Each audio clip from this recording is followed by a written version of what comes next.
So we have Alice Tider from Euronews online. Alice? Thank you for taking my question. So it's actually two-pronged. So Dr. Kluge, you mentioned that lockdown should be a last resort measure. A number of European countries are back under national lockdown, so France, the UK, Austria. They already were in lockdown in the spring, and then when they lifted the measures, the virus ended up coming back stronger. So how can we prevent a repeat of that when they start easing again, which is expected at some point in December? And then the second part of my question, you already alluded to that a little bit, is about the multi-tiered system, which you came out in favor for. The UK already tried that and then ended up imposing a national lockdown. So what should they have done better? Thank you very much, Alice. I think we'll just take the first part first. So on lockdowns. Dr. Kluge? Okay. Yes, thank you, Alice. Absolutely. I must say that as we have been stating consistently, when we anticipated a lifting of the first lockdown, we never anticipated that there would not be a flare-up or a second wave, because this was in the line of the expectations.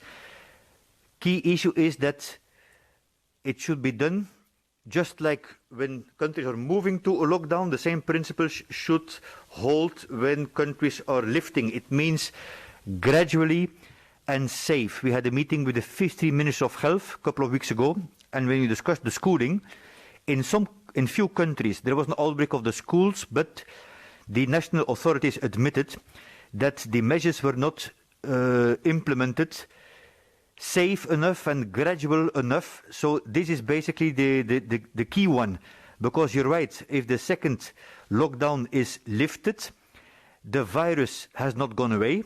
The virus is not worse, but not better, which is both good and bad news. So in that sense, the virus will be merciless again, unless everyone is doing its share, which is what Katie was mentioning, the community engagement, and that's so important that every one of us has to do its share for ourselves, but for the other ones.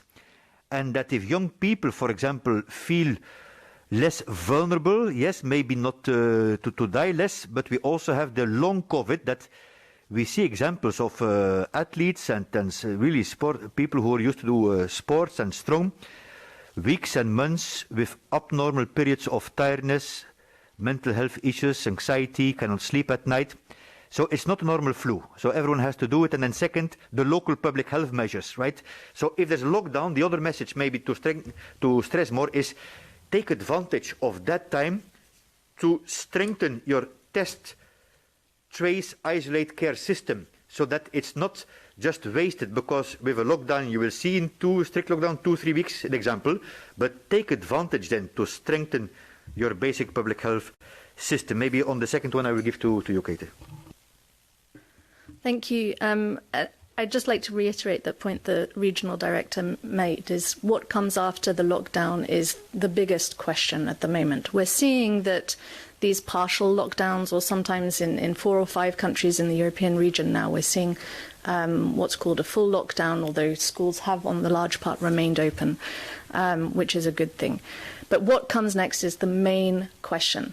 I'd also like to highlight that in these tiered systems, they may not be perfect first time round. We need to, give them the time to work. These systems that are put in place, they may take time. Even the very, very restrictive measures that are in place across several countries, including England at the moment, take time to see an impact in the new cases and new deaths, and indeed on the health system. So things will not happen immediately. And these tiered systems, they need to be adapted and improved. They're not going to be perfect first time round. The second point I'd like to highlight is a more positive one. Despite the alarming numbers, despite the real strains that are being placed on our health systems and on our testing systems, there are some positives, and I'd like to highlight that all-cause mortality across the 24 countries that report to Euromomo is significantly lower now than it was in the spring. And we've seen over 230,000 excess deaths due to all causes during this pandemic, but the proportion that are being seen now is far lower than those being seen. So we have made improvements. Our public health and social measures have got better. Our public health systems have got better, and our care for cases also has improved. So there's a lot of positives to be seen here, and I think we should really focus on keeping things improving, and then we will get there. Thanks.